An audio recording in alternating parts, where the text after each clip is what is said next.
Hello বন্ধুরা, আজকে আমরা চলে গেছিলাম পার্কে।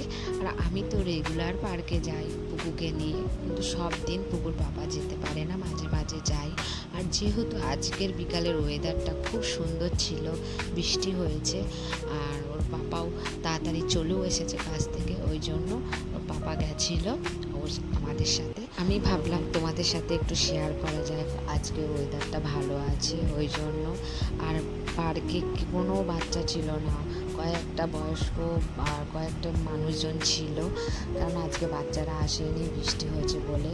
আর পুকুরও মানে যাই, ওর অভ্যাস হয়ে গেছে, ওই জন্য ওকে একটু নিয়ে গেছিলাম, না নিয়ে গেলে গান গান করতো ঘরের মধ্যে।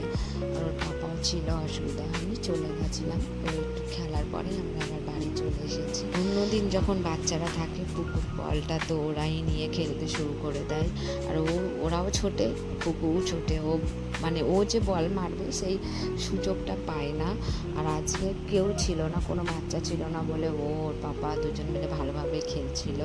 আর আমি বসে বসে দেখছিলাম আমি কি করব, এই জন্য বসে বসে দেখছিলাম, চারপাশটা ঘুরছিলাম, একটু হাঁটছিলাম, আমারও ভালো লাগছিল।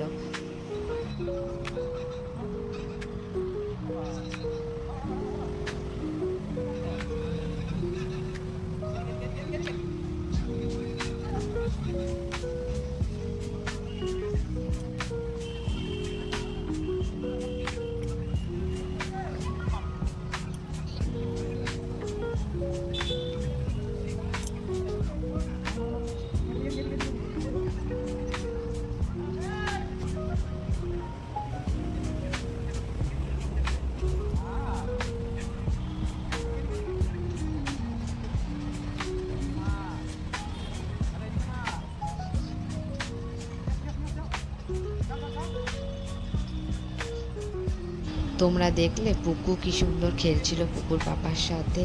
আর যেহেতু বাচ্চারা নেই পার্কে, খুব একটা ভালো লাগে না, আজকে একটু ফাঁকা ফাঁকাই লাগছিল জায়গাটা। যাই হোক, তারপরে আমরা বাড়ির দিকে রওনা হলাম। বাড়িতে এসে আমাকে সিমুই রান্না করতে হতো, ওই জন্য তাড়াহুড়ো করছিলাম। পুকু তো পার্কে থেকে আসতেই চায় না, জোর করে ওকে নিয়ে আসলাম। আমার আর পুকুর দুজনের ঠান্ডা লেগেছে, ওর তো নাক দিয়ে ঝরছে আর আমার তো গলা ব্যথা হয়েছে। তোমরা কথা শুনেই বুঝতে পারছো খুব জোর গলা ব্যথা হয়েছে, তাও কথা বলতে হচ্ছে। তারপরে আমি বাড়ি চলে আসলাম তাড়াতাড়ি করে, এসে সিমুইয়ের পায়েসটা বসিয়ে দিলাম। আর আমাদের বাড়িতে বিশেষ করে কার্তিক সিমুইয়ের পায়েস খেতে খুব ভালোবাসে, আর এখন তো আমার ছেলেও ভালোবাসে। তোমরা কারা কারা আছো যারা সিমুইয়ের পায়েস খেতে ভালোবাসো অবশ্যই বলো। আবার তোমাদের সাথে পরে কথা হবে। সবাইকে জানাই শুভ সন্ধ্যা।